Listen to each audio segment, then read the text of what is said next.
നമ്മൾ എല്ലാ വർഷവും 2 വട്ടം നൊയമ്പ് ആചരിക്കാറുണ്ട്, മറ്റു വിധമായിരിക്കുന്ന ആചാരങ്ങളും അനുഷ്ഠാനങ്ങളും ചെയ്യാറുണ്ട്.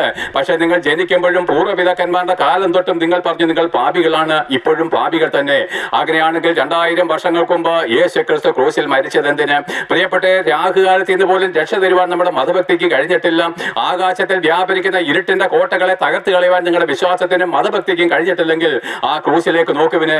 ആ ക്രൂശിൽ യേശു ക്രിസ്തു സാത്താന്റെ അധികാരങ്ങളെ തകർത്ത് കളഞ്ഞിരിക്കുന്നു. അതേ, യേശു ക്രിസ്തു കാൽവരി ക്രൂശിൽ വെച്ച് ദൈവവുമായിട്ടുള്ള നമ്മുടെ ശത്രുത്വം, പാപ നിമിത്തമുള്ള ശത്രുത്വം കീറിക്കളഞ്ഞിരിക്കുന്നു. കാരണം പാപത്തിന്റെ ശമ്പളം മരണമാണെന്നുള്ള ദൈവ നിയമപുസ്തകത്തിന് മുമ്പിൽ അവൻ നമ്മുടെ എല്ലാവരുടെയും അകൃത്യങ്ങൾ നിമിത്തം അടിയേറ്റും, നമ്മുടെ അതിക്രമങ്ങൾ നിമിത്തം ദണ്ഡനമേറ്റും. അത് ആ ക്രൂശിൽ തന്റെ 2 കള്ളന്മാരുടെ മധ്യേ നമ്മുടെ പാപഭാരമായിരിക്കുന്ന കഴുകുമരം ചുമന്നത് വഴി അതേ കഴുകുമരത്തില് 3 ആണിമേൽ അവൻ തൂങ്ങിക്കിടക്കുന്നത് കണ്ടോ? ആ ലോകത്തിന്റെ ഏറ്റവും മനോഹരമായിരിക്കുന്ന കാഴ്ച എന്താണ്? ലോകത്തിലുള്ള സകല ജനങ്ങളുടെയും സന്തോഷപൂർണ്ണമായിരിക്കുന്ന പ്രത്യാശ എന്താണ്? ഈ ക്രൂശിക്കപ്പെട്ട ക്രിസ്തു അല്ലയോ? അതേ പ്രിയപ്പെട്ടവരെ, അവൻ പാപം ചെയ്തിട്ടില്ല, അവന്റെ വായിൽ വഞ്ചന ഒന്നും ഉണ്ടായിരുന്നില്ല, എന്നിട്ടും അവൻ അതിക്രമക്കാരോടുകൂടി എണ്ണപ്പെട്ടുവെങ്കിൽ ദൈവം നമ്മളെ എത്രമാത്രം സ്നേഹിക്കുന്നു.